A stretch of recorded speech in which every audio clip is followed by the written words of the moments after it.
Twinkle.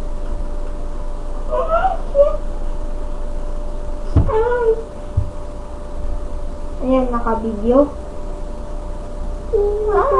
Little star, how I wonder what you are. Up above the world so high, like a diamond in the sky. Twinkle, twinkle, little star. I wonder what you are. Yay! No more. Oh, next. Oh, Twinkle Twinkle. Mommy! Oh, this one. Hindi naman kumakanta. Oh, it's Twinkle yeah. Mommy, no! No, not this one. Mommy, no, mommy! Not this one. This one next. Oh. Mommy, stop. Duck.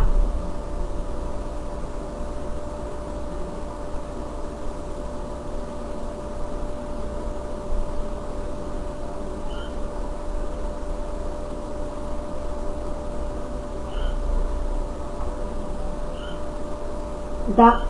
You want the duck? No, mommy. No.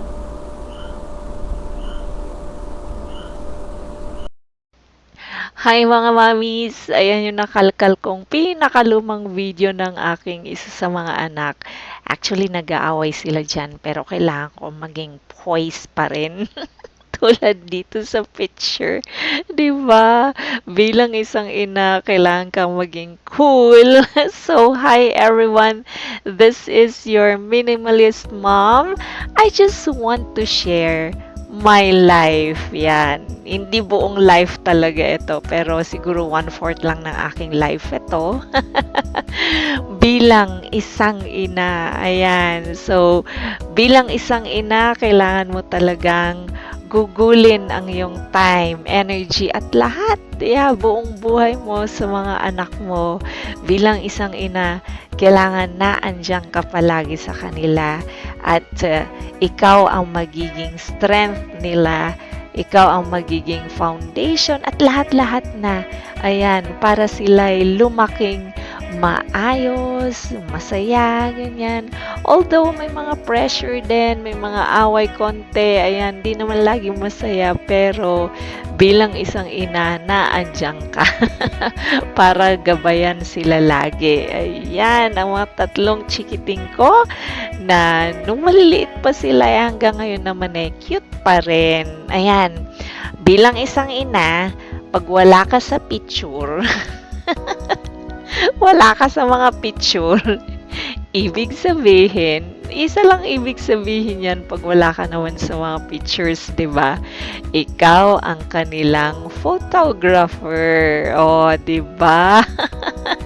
So, lahat ng picture na wala ka, ibig sabihin, ikaw na ang nagpicture niyan. Oh, 'di ba? So, sa lahat ng occasion, sa lahat ng things na kanilang ginagawa, bilang isang ina, pag wala ka na sa picture, intindihin mo na yan. Ikaw ang photographer. Tapos wala pa magsasabi, oh, mami, picture tayo. Ikaw rin, mami. Wala, oh, ayan. Magsisi-adjourn na yung mga yan. Diba? Ganyan ang isang ina. Bilang ina, diba? Photographer ka.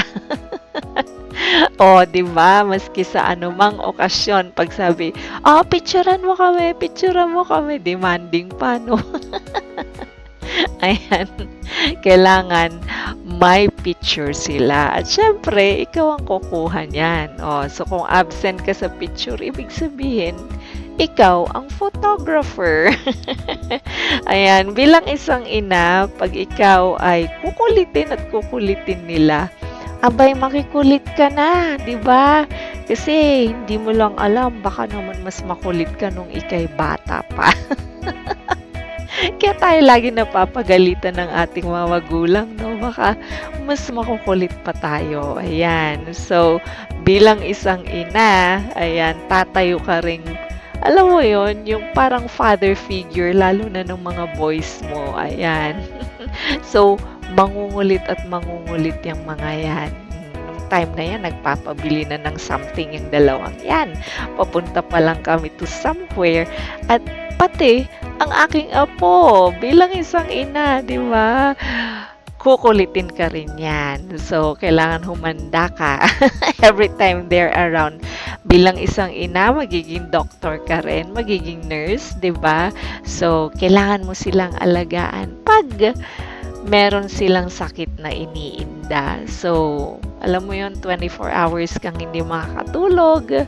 Pero bilang isang ina, kailangan mo rin talagang maging physically strong para naman sila ay magiging maayos maski na sila yung may iniinda na sakit. Ayan. At alam nyo ba, bilang isang ina, lagi kang present sa kainan. Ayan, kung saan ka mangyayaing kakain, ayan, kain tayo sa ganito, mami, kain tayo sa ganyan. Siyempre, lagi kang magiging present. Bakit? Siyempre, kung magbabayad ng order. Di ba? Bilang isang ina, kailangan mong humanda-handa when it comes to your budgeting. Ayan. Lalo na pag nagyaya sila sa birthday, sa anumang occasion, maski walang okasyon, kailangan talaga present ka rin. Ayan. At present ka rin para makapag-usap naman ng konti, makapag-banding naman konti, di ba?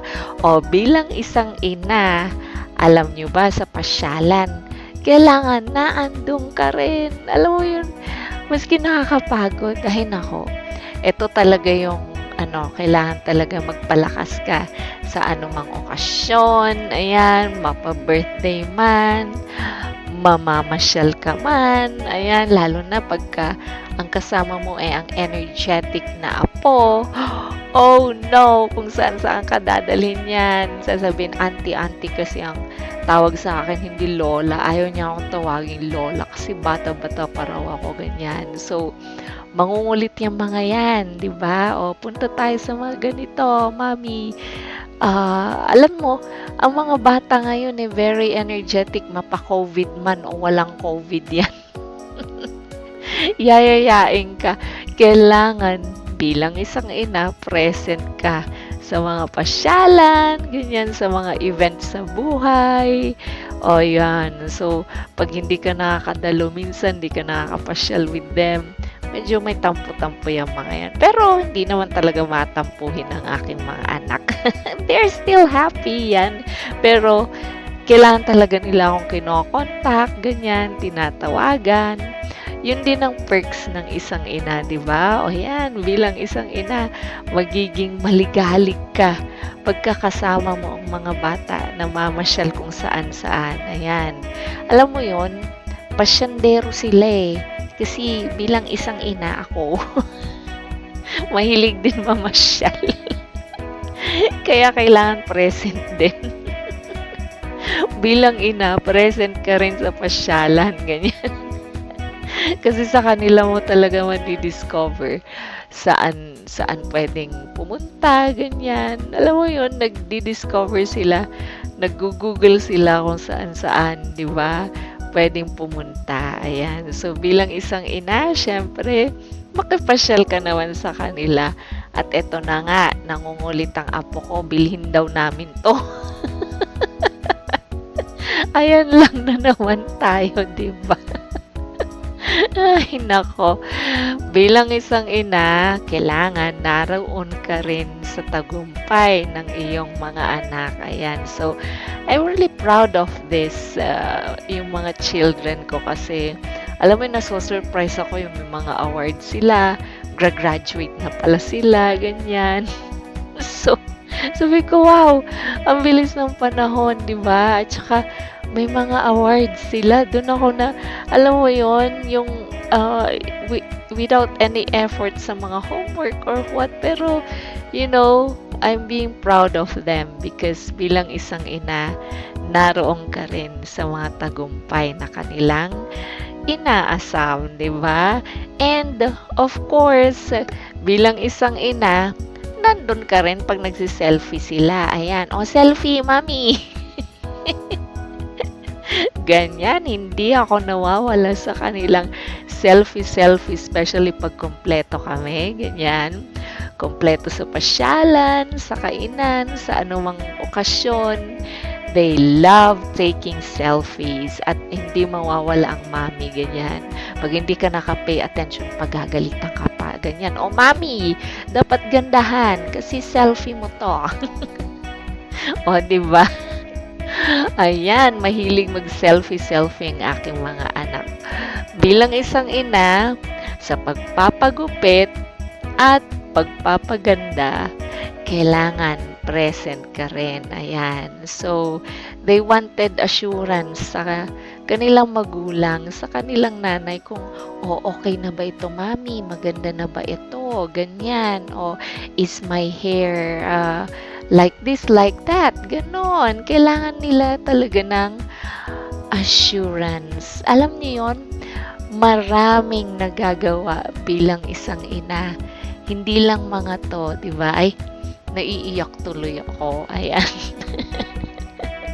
So, minsan sa grocery, ganyan, kailangan din kasama ka nila, kasama mo sila para to pick up anything that they want.